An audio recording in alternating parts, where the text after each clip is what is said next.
Now in the 9th year of his reign, on the 10th day of the 10th month, Nebuchadnezzar king of Babylon came, and he and all his army, against Jerusalem, camped against it and built a siege wall all around it. So the city was under siege until the 11th year of King Zedekiah. On the 9th day of the 4th month, the famine was so severe in the city that there was no food for the people of the land. The city was broken into, and all the men of war fled by night by way of the gate between the two walls beside the king's garden, though the Chaldeans were all around the city, and they went by way of the Arabah.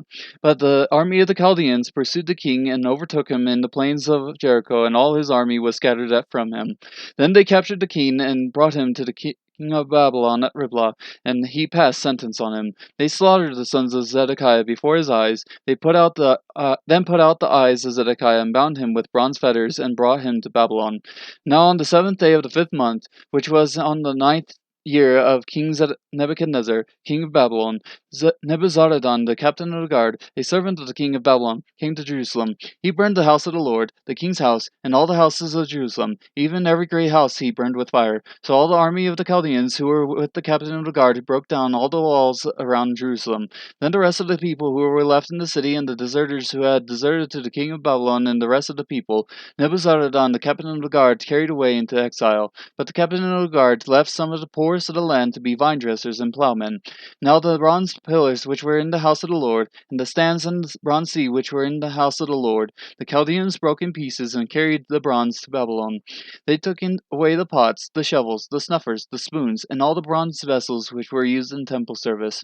The captain of the guard also took away the firepans and the basins, what was fine gold and what was fine silver, the two pillars, the one sea, and the stands which Solomon had made for the house of the Lord. The bronze of all these vessels was beyond weight.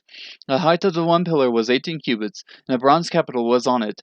The height of the capital was 3 cubits, with a network and pomegranates on the capital all around, all of bronze. And the second pillar was like these with network.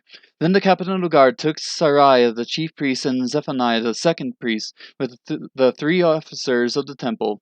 From the city he took one official who was overseer of the men of war, and 5 of the king's advisers who were found in the city, and the scribe of the captain of the army who mustered the people of the land, and 60 men of the people of the land who were found in the city.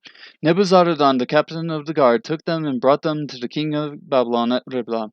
Then the king of Babylon struck them down and put them to death at Riblah in the land of Hamath. So Judah was led away into exile from its land.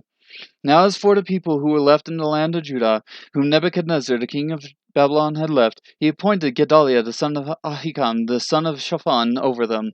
When all the captains of the forces, they and their men, heard that the king of Babylon had appointed Gedaliah governor, they came to Gedaliah to Mizpah, namely, Ishmael the son of Nethaniah, and Johanan the son of Kareah, and Seraiah the son of Tanhumeth, to Netophathite, and Jezaniah, the son of the Maacathite, they and their men.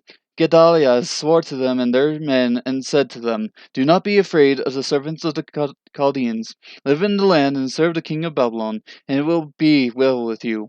But it came about in the 7th month that Ishmael the son of Nethaniah, the son of Elishama, of the royal family, came with 10 men and struck Gedaliah down, so that he died along with the Jews and the Chaldeans who were with him at Mizpah. Then all the people, both small and great, and the captains of the forces arose and went to Egypt, for they were afraid of the Chaldeans.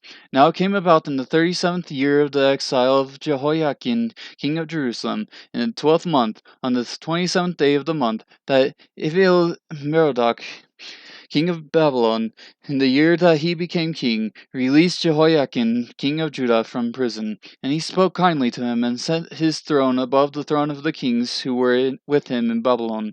Jehoiakim changed his prison clothes and had his meals in the king's presence regularly all the days of his life. And for his allowance, a regular allowance was given to him by the king, a portion for each day, all the days of his life.